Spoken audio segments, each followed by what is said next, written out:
Hi friends, welcome to our videos. ఈరోజు వీడియోలో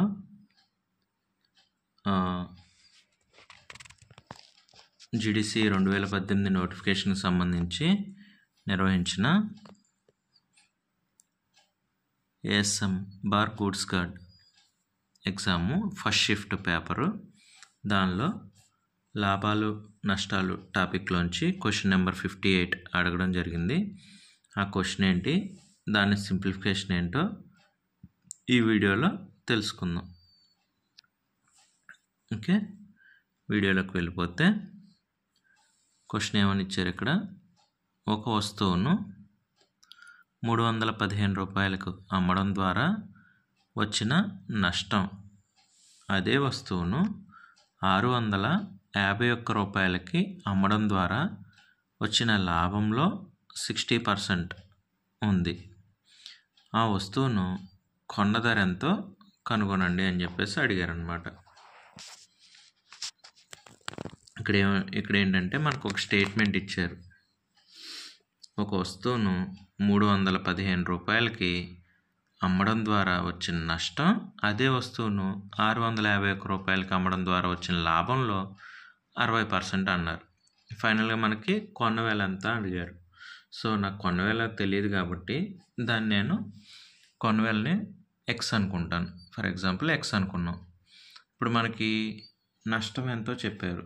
315 రూపాయలకి అమ్మడం వలన నష్టం వచ్చిందంట. సో నష్టం ఈక్వల్స్ టు కొన్న వేల మైనస్ అమ్మిన వేల. ఎక్కువ ధరకు కొని తక్కువ ధరకు అమ్మితే మనకు నష్టం వస్తుంది. సో కొన్న ధర ఎక్కువ కాబట్టి నష్టం ఈక్వల్స్ టు కొన్న వేల మైనస్ అమ్మిన వేల. కొన్న వేలని ఎక్స్ అనుకున్నాం. X minus 315. సో నష్టం ఈక్వల్స్ టు కొన్న వేల మైనస్ అమ్మిన వేల. కొన్న వేల ఎక్స్ మైనస్ 315 అనమాట. ఈ స్టేట్మెంట్ 1. అది వచ్చేసి ఆ వస్తువును 651 రూపాయలకి అమ్మడం వలన వచ్చిన లాభంలో 60% అన్నారు. ఇప్పుడు లాభానికి ఫార్ములా ఏంటి, అమ్మిన వేల మైనస్ కొన్న వేల.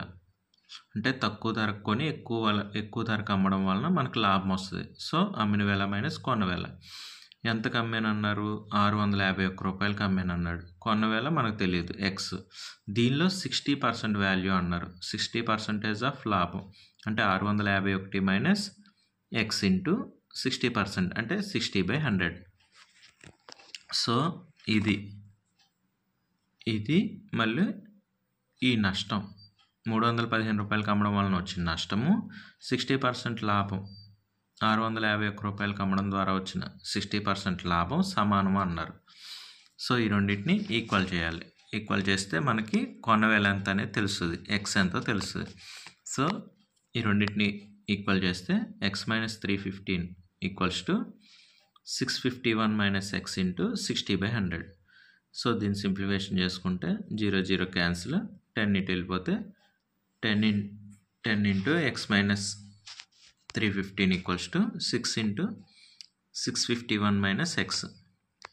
సో సింప్లిఫికేషన్ చేసుకుంటే 10x minus 3150 equals to 3906 minus 6x.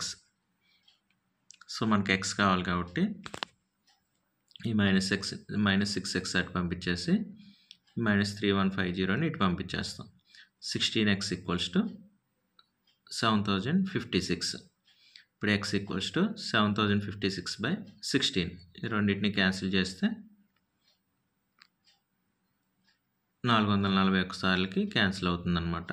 So కొన్న విల x ఈక్వల్స్ టు 441 రూపాయలు.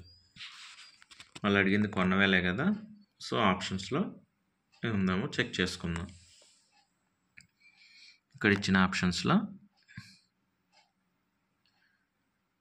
Option A 411, option B 421, option C 431, option D 441. మనకు కావాల్సింది ఆప్షన్ డి 441 కరెక్ట్ ఆన్సర్ అన్నమాట. సో ఇది ఇక్కడ ఏం అడిగారు, 315 రూపాయలకి అమ్మడం ద్వారా వచ్చిన నష్టం, అదే వస్తువుని సేమ్ వస్తువుని 651 రూపాయలకి అమ్మడం ద్వారా వచ్చిన లాభంలో 60% అయితే ఆ వస్తువు కొన్న ధర ఎంత అన్నారు. సో కొన్న వేల ఎక్స్ అనుకున్నాను. ఫస్ట్ నష్టం వచ్చిందని చెప్పారు 315 రూపాయలకి అమ్మడం వలన. సో నష్టం ఈక్వల్స్ టు కొన్న వేల మైనస్ అమ్మిన వేల ఎక్స్ మైనస్ 315. అది 60%, 651 రూపాయలకి అమ్మడం వలన వచ్చిన లాభంలో 60% అన్నారు. సో 60 లాభం అంటే అమ్మిన వేల మైనస్ కొన్న వేల, 651 రూపాయలు కాబట్టి 651 మైనస్ ఎక్స్. ఆ లాభంలో 60% అన్నారు, అంటే 651 మైనస్ ఎక్స్ ఇంటూ 60%, 60/100. సో ఈ రెండింటిని ఈక్వల్ చేసుకున్నాను, సమానం అన్నారు కాబట్టి. X minus 315 equals to 651 minus X into 60/100. దీన్ని నేను సింప్లిఫికేషన్ చేసుకుంటే ఎక్స్ విలువ తెలిసింది. ఎక్స్ ఈక్వల్స్ టు 441 వచ్చింది. ఆ ఎక్స్ అంటే దేన్ని మనం ఎక్స్ అనుకున్నాం? కొన్న వేలని. సో కొన్న వేల ఈక్వల్స్ టు 441. మనకి ఎగ్జామ్లో అడిగింది కూడా కొన్న ధరే కదా. సో అదనమాట ఈ ప్రాబ్లంకి సింప్లిఫికేషన్ ఇలా చేసుకుంటే సరిపోతుంది. Okay friends, always be happy. Next మరొక ప్రాబ్లం, దాని సింప్లిఫికేషన్లో మళ్ళీ కలుసుకుందాం. ఇంతవరకు బాయ్.